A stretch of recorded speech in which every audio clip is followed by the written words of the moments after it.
정말 안타까운 청춘들이 저물어갔습니다. 지난 주말 이태원 헬로윈 참사는 일어나지 말아야 할 일이 발생했습니다. 그리고 수많은 목숨들이 사라져 안타깝습니다.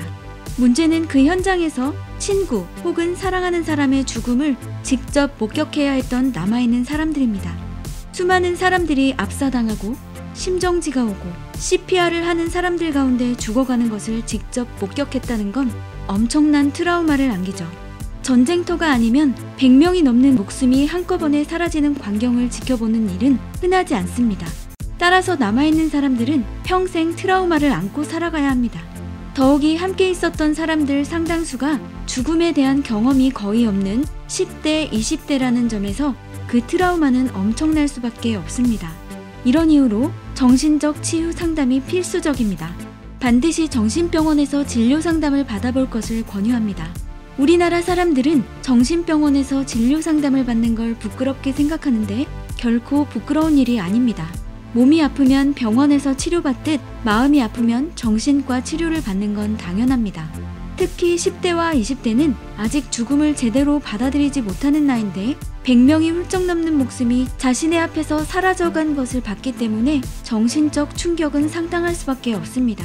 정신과 치료가 어렵다면 정부가 이번 사고와 관련해 상담 전화를 열어놓고 있습니다.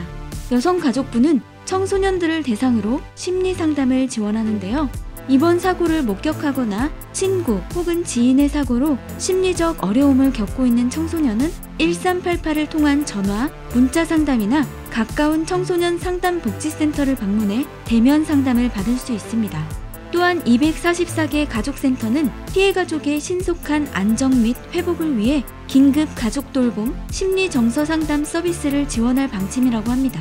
한국 트라우마 스트레스 학회에서는 1577-0199를 운영하고 있습니다. 이태원 방문자나 일반 국민들도 언제든지 이용 가능하다고 하니 이태원 헬로윈 트라우마가 있으신 분은 언제든지 전화하세요. 만약 트라우마를 느낀다면 안정화 기법이 도움을 줄 수도 있는데요. 우선 심호흡을 하세요.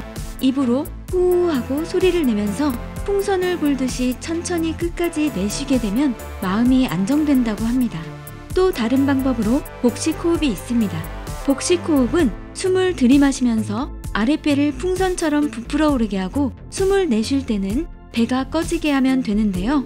이때 코로만 천천히 깊게 숨을 아랫배까지 내려보낸다고 상상하면서 호흡하세요. 그 다음 방법으로는 착지법입니다. 착지법은 땅에 발을 딛고 있는 것을 느끼면서 지금 여기로 돌아오는 거예요. 발바닥을 바닥에 붙이고 발이 땅에 닿아 있는 느낌에 집중하세요. 발 뒤꿈치를 들었다가 쿵 내려놓으세요. 그리고 발 뒤꿈치에 지그시 힘을 주면서 단단한 바닥을 느껴보세요. 나비포옹법도 있는데요. 나비포옹법은 갑자기 긴장돼 가슴이 두근대거나 괴로운 장면이 떠오를 때 그걸 빨리 지나가게끔 자신의 몸을 좌우로 두드려주고 셀프 토닥토닥을 통해 스스로를 안심시켜주는 방법입니다. 두 팔을 가슴 위에서 교차시킨 상태에서 양측 팔뚝에 양손을 두고 나비가 날개짓 하듯이 좌우를 번갈아 살짝살짝 10에서 15회 정도 두드리면 됩니다. 트라우마를 극복하는 또 다른 방법으로 주변 사람들과 자주 대화를 하세요. 대화의 주제는 상관없지만 가급적 이태원 참사 이야기는 하지 않는 것을 권합니다. 아울러 주변에 트라우마를 겪은 사람들이 있다면 자주 전화를 해주세요.